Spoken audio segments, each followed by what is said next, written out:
Hermanos, el título que le he puesto al mensaje es El camino que Dios pone y que yo sigo. Sabemos, en los que conocemos la Biblia, la historia de Jonás, pero yo os recomendaría que cuando llegarais a casa, desde el capítulo 1 hasta el final, lo leyerais todo, porque tiene mucho mensaje. Sabemos que Dios eligió a este profeta que echó indagaciones y su nombre significa paloma de paz. Este hermano, llamado, buscado, enseñado por el Señor le envió a una gran ciudad en la cual había mucho pecado, había mucha confusión.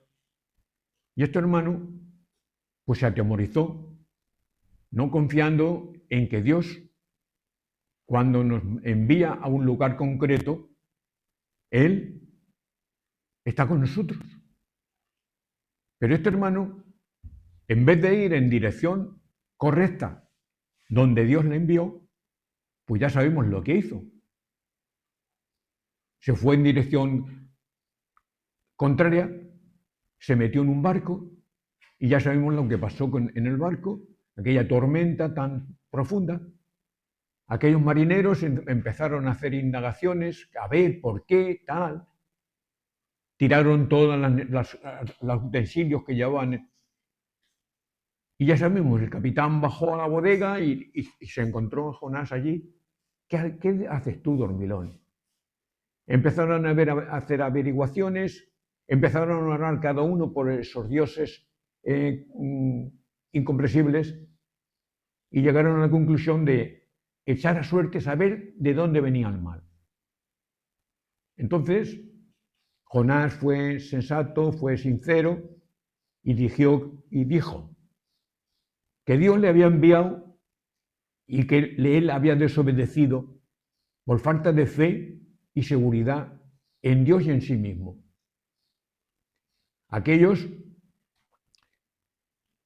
Él habló de Jehová, habló de Dios, y aquellos marineros, sin que Jonás se diese cuenta, fueron mensajeados por él, bueno, por Dios a través de él. Aquellos dijeron, oremos a Jehová. Antes dice que cada uno oró a su Dios, pero después los propios marineros se dirigieron a Jehová. Entonces, después de descubrir que Jonás era la consecuencia de aquella tormenta, ¿y qué haremos contigo? Echarme al mar y las aguas se tranquilizarán. Así lo hicieron. Lo echaron al mar y las aguas se tranquilizaron. Y aquellos hombres se llenaron de temor. Bien, yo soy seguidor de los programas de estos investigadores del mar y aun con botellas de oxígeno tienen un límite para poder estar en el agua. Sin embargo, en la sabiduría del propio Dios, Él permitió que aquel pez tragara al hermano y estuviese 3 días dentro de aquel pez. Pero él llegó un momento en que se acordó de que era hijo de Dios, se dirigió a él, le pidió perdón, le pidió ayuda y Dios acercó a aquel pez y lo echó a tierra. Dios le dio una segunda oportunidad. Dios le dijo, anda hijo, ve, no te asustes, ve que yo voy a estar contigo, voy a hablar yo a través de ti, no tú. Porque algunas veces, de buena voluntad nosotros, nos dirigimos a alguna persona y sin contar con Dios antes, queremos hacer entender a esas gentes, esas personas que Dios nos pone en el camino, algo que no es de cosecha de la propia Biblia, sino de cosecha propia. Bien. Pero Dios le dijo, ve, ve que yo estaré contigo y hablaré a través de ti. ¿Y qué ocurrió? Que Jesús, es que se me van los nombres algunas veces, perdóname. Fue a una ciudad donde habían 1000 y no sé cuántas más personas, y las personas, empezando por el propio rey, entendieron, comprendieron que Jehová era Dios, que Jehová era el Salvador.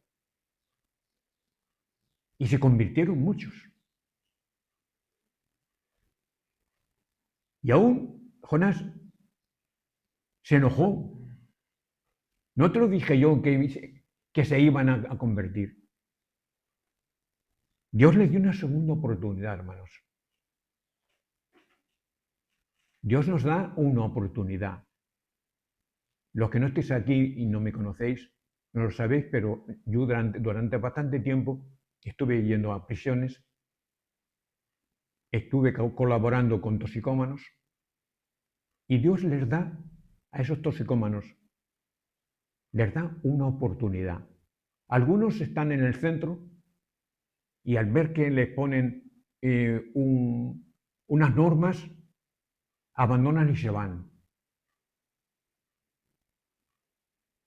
Y Dios, en su misericordia, a algunos les da una segunda oportunidad y vuelven.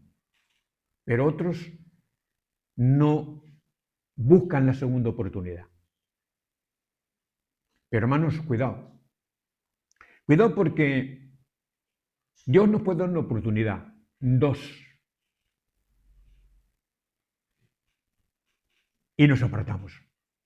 Tendremos oportunidad de que Dios nos dé otra vez una ayuda, decir, ven a mí que estoy aquí, que ya te di una oportunidad, te di dos, pero cuidado, que a lo mejor no llegamos a tiempo a la tercera. Nadie sabemos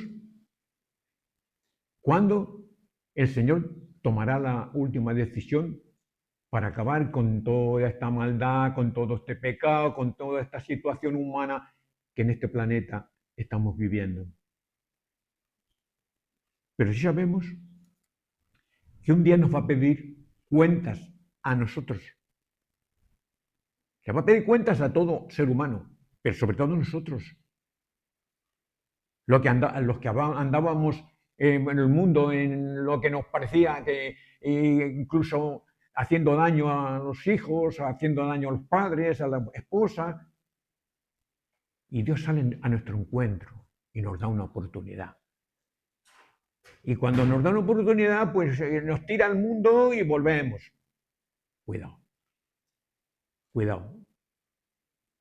Yo conozco padres que les han dado oportunidades a hijos y al final han tenido que cerrarle la puerta porque no podían darle más oportunidades.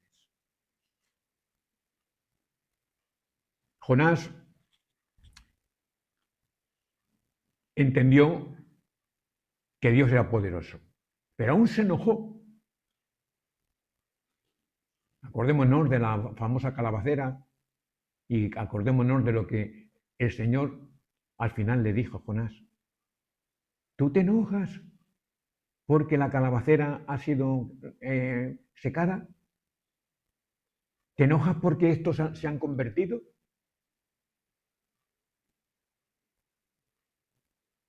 Bien, hermanos.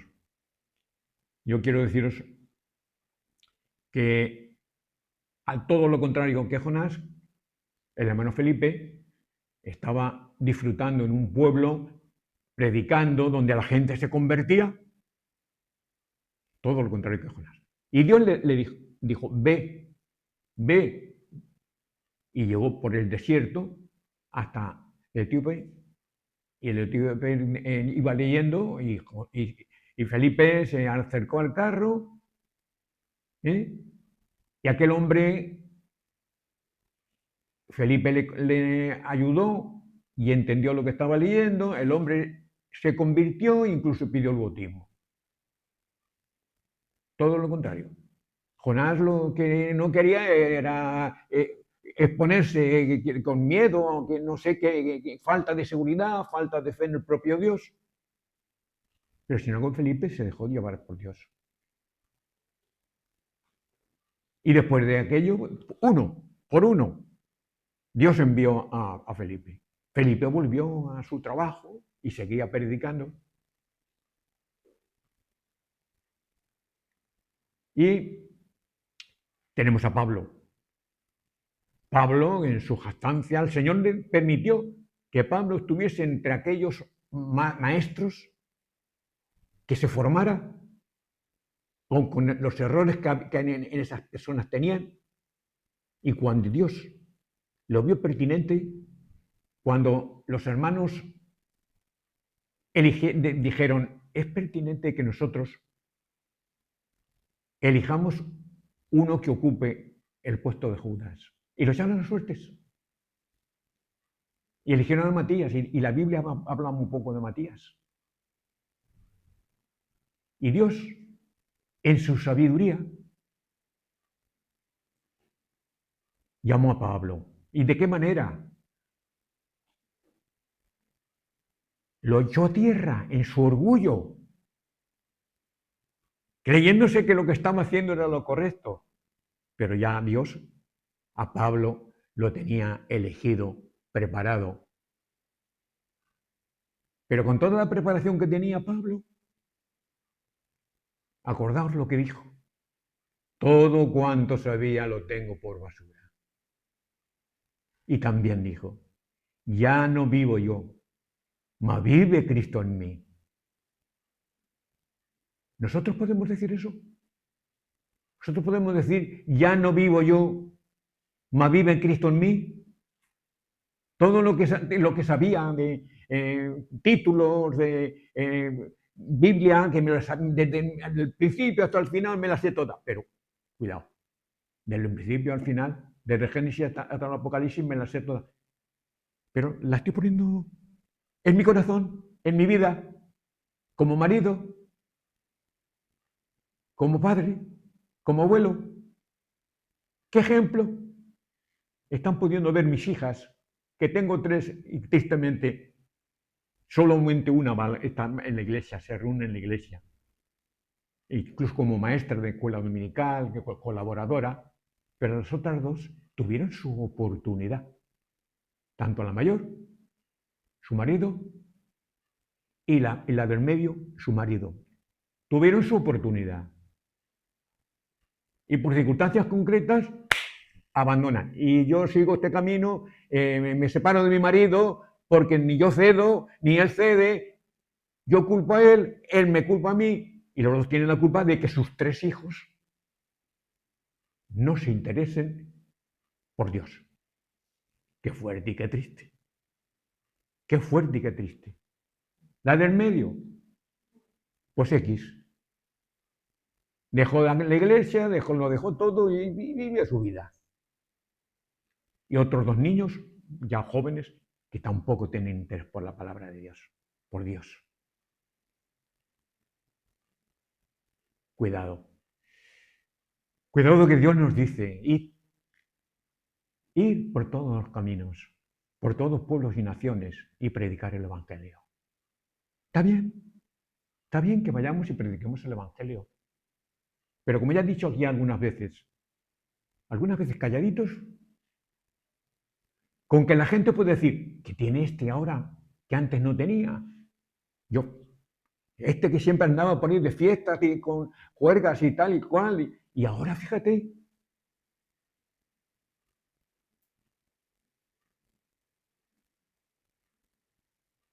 Testificamos.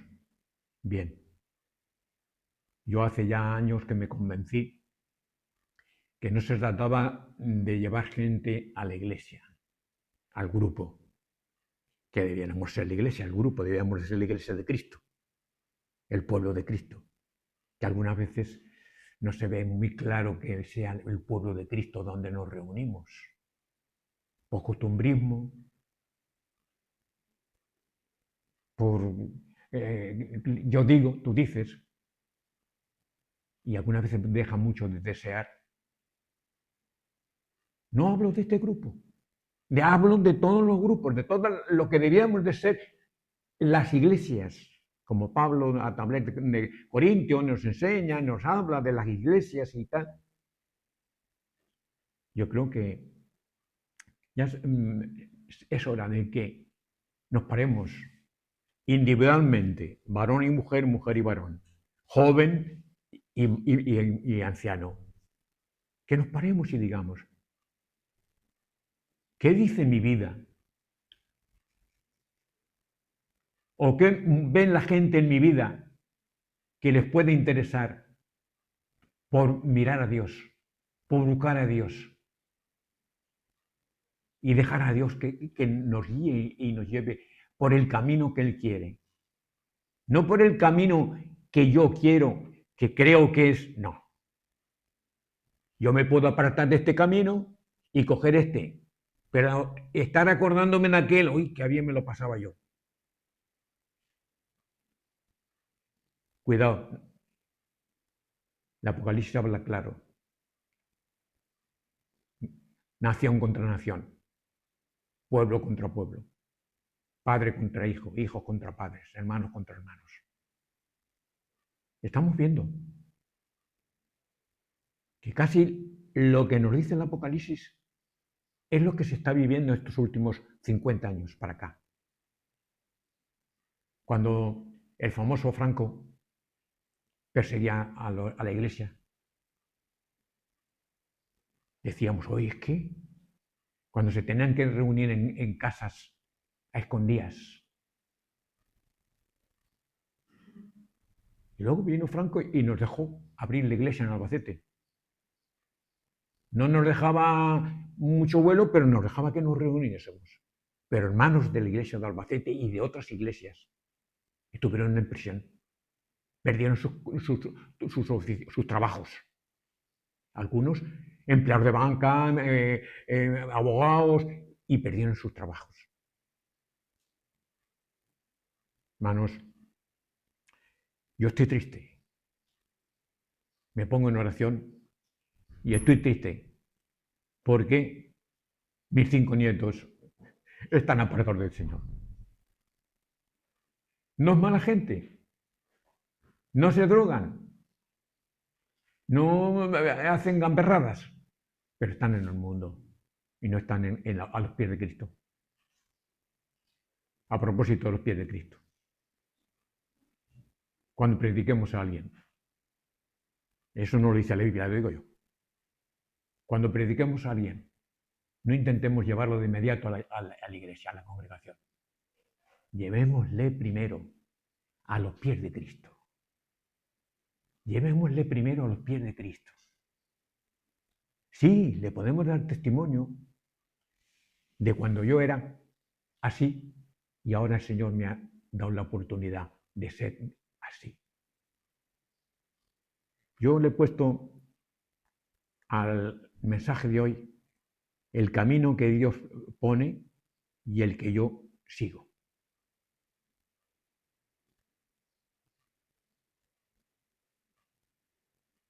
Creo que el Señor habla claro esta mañana. Como dice la palabra, el que tenga oídos, oiga lo que Dios en este día nos ha dicho. Que el Señor nos siga bendiciendo y que nos ayude a reflexionar. Yo recomendaría que, aunque es cortito el libro de Jonás, que lo leyéis entero y lo reflexionéis, porque parece que no, pero tiene mucho mensaje. Que el Señor nos bendiga.